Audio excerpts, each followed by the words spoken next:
UP में यादव से ज्यादा ब्राह्मण ठाकुरों का एनकाउंटर।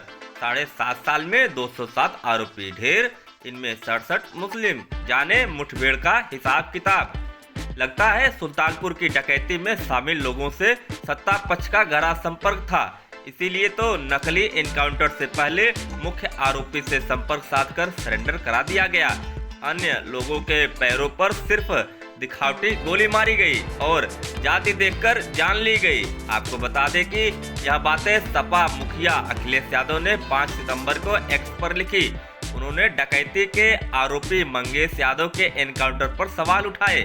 आरोप लगाया मंगेश इसीलिए मारा गया क्योंकि वह जाति विशेष का था।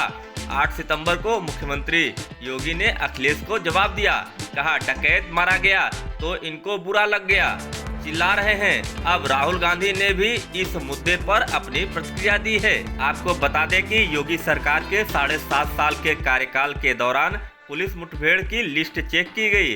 देखा गया कि बदमाशों पर कितना इनाम था, कितने केस दर्ज थे और उनकी जाति क्या थी, कितने पुलिस वालों ने जान गंवाई, किस जोन में सबसे ज्यादा एनकाउंटर हुए। लेकिन पहले देखिए मंगेश यादव को लेकर आए अखिलेश, योगी और राहुल गांधी के बयान को। अखिलेश यादव ने कहा जाति देखकर गोली मारी गई, 2 दिन पहले उठाया और एनकाउंटर के नाम पर बंदूक सटाकर गोली मारकर हत्या की गई। अब उसकी मेडिकल रिपोर्ट बदलवाने का दबाव डाला जा रहा है।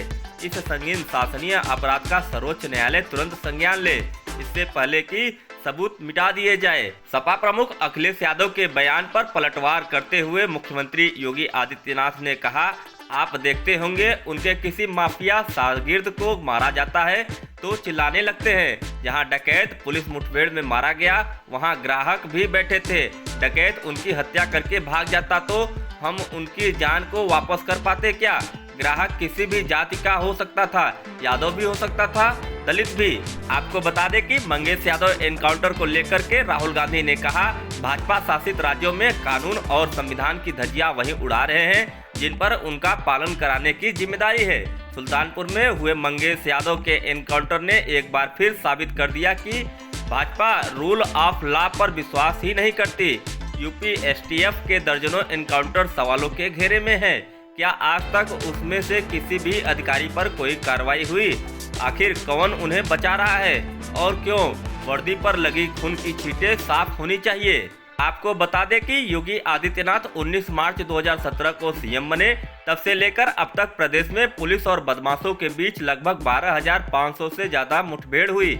इन मुठभेड़ में 207 आरोपी ढेर हुए, 6,500 से ज्यादा घायल हुए, करीब 27,000 आरोपी पकड़े गए। मेरठ जोन में सबसे ज्यादा 66 क्रिमिनल मुठभेड़ में ढेर हुए।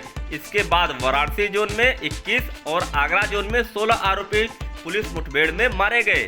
अगर जाति और धर्म की बात करें तो पुलिस मुठभेड़ में 20 ब्राह्मण, 18 ठाकुर, 17 जाट गुर्जर, 16 यादव जाति के आरोपी ढेर हुए। जाति धर्म देखकर एनकाउंटर के सवाल पर पूर्व डीजीपी ओम प्रकाश सिंह कहते हैं, किसी भी अपराधी के खिलाफ कार्रवाई उसकी जाति देखकर नहीं की जाती। पहला प्रयास रहता है कि अपराधी को गिरफ्तार किया जाए।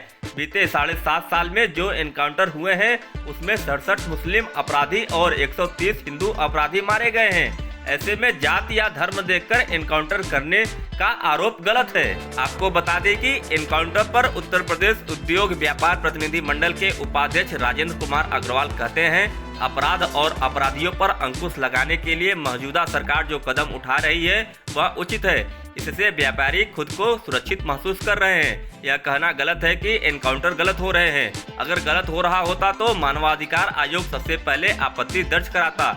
इधर इस मामले में पुलिस के बड़े अफसर और उत्तर प्रदेश डीजीपी प्रशांत कुमार ने क्या कहा, अब देखें। सर, यूपी पुलिस पर आरोप लग रहा है कि जाति देखकर एनकाउंटर। मंगेश यादव एनकाउंटर में चप्पल में पुलिस बिना बुलेट प्रूफ जैकेट के पुलिस कर रही है। इस तरह की चीजें पुलिस नहीं करती है और पुलिस के जब गोलियां चलती हैं और जिन लोगों ने इस तरह की चीजें फेस की है, जो हमारे अधिकारी रहे हैं या कर्मचारी रहे हैं, तो सबको ये पता है।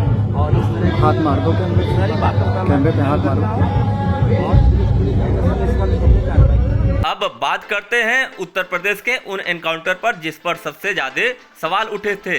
विकास दुबे एनकाउंटर। कानपुर बिकरू कांड में पुलिस पार्टी पर फायरिंग के आरोपी विकास दुबे ने मध्य प्रदेश के उज्जैन में महाकाल मंदिर के सामने सरेंडर किया था। यहां से उसे यूपी लाया गया। कानपुर के पास विकास दुबे जिस कार में बैठा था वह पलट गई। विकास दुबे ने भागने का प्रयास किया और पुलिस की गोली से मारा गया। इसे लेकर जमकर राजनीति हुई और एनकाउंटर के तरीके पर सवाल उठाए गए थे। हालांकि इसकी रिटायर्ड जस्टिस ने जांच की और पुलिस कार्रवाई को सही ठहराया। आपको बता दें कि असद के एनकाउंटर पर भी भारी बवाल हुआ था। झांसी में पिछले साल उमेश पाल हत्याकांड के आरोपी और माफिया अतीक अहमद के बेटे असद के एनकाउंटर को लेकर भी कई सवाल उठे थे। जिस जगह पर एनकाउंटर किया गया था वह रास्ता आगे से बंद था। एसटीएफ ने बताया कि वह बाइक से भाग रहा था और पुलिस पर फायरिंग की। जवाबी कार्रवाई में असर ढेर हो गया। सवाल उठा कि बाइक पर कोई डेंट क्यों नहीं आया और बाइक की चाबी घटना स्थल से क्यों नहीं बरामद हुई। अब आपको बताते हैं कि मंगेश यादव के एनकाउंटर पर क्यों हो रहा विवाद। दरअसल उत्तर प्रदेश के सुल्तानपुर के ज्वेलरी शॉप में डकैती का आरोपी मंगेश यादव 5 सितंबर को पुलिस एनकाउंटर में ढेर हो गया। इसके बाद से सियासत बढ़ गई। सबसे पहले सपा प्रमुख अखिलेश यादव ने सवाल उठाया और कहा कि जाति देखकर जान ली गई। उन्होंने सपा का प्रतिनिधि मंडल बनाकर मंगेश के घर भेजा। फिर भीम आर्मी के मुखिया चंद्रशेखर ने भी इस मामले में बयान दिया। आपको बता दें कि इस पूरे विवाद में सुबह सपा के राष्ट्रीय अध्यक्ष ओपी राजभर भी कूद पड़े। उन्होंने कहा पुलिस आत्मरक्षा के लिए क्या फूल बरसाएगी। वहीं इलाहाबाद हाई कोर्ट के वकील गजेंद्र सिंह यादव ने एनकाउंटर को फर्जी बताते हुए राष्ट्रीय मानवाधिकार आयोग में मामला दर्ज कराया है। पुलिस विभाग के अतिरिक्त किसी उच्च स्तरीय संस्था से जांच कराने की मांग की है। इधर आजाद अधिकार सेना के राष्ट्रीय अध्यक्ष और पूर्व आईपीएस अमिताभ ठाकुर ने मामले में राष्ट्रीय मानवाधिकार आयोग में शिकायत दर्ज कराई है। उन्होंने कहा मंगेश यादव के पिता राकेश यादव और परिवार के अनुसार उसे सोमवार 2 सितंबर को घर से उठाया गया। पुलिस ने 2 दिन तक अपने पास रखा। इसके बाद 5 सितंबर को तड़के उसका फर्जी एनकाउंटर दिखा दिया गया। पूर्व आईपीएस ठाकुर ने कहा एसटीएफ टीम की अगुवाई कर रहे सीओ डीके शाही की एनकाउंटर के वक्त की तस्वीर सामने आई है। शाही स्लीपर में दिख रहे हैं। चप्पल की बनावट ऐसी है कि उसे पहनकर दौड़ा नहीं जा सकता। तेजी से दौड़ना और एनकाउंटर के समय घटित होने वाली अन्य स्थितियों का सामना करना तो बहुत दूर की बात है। उन्होंने जांच की मांग की है।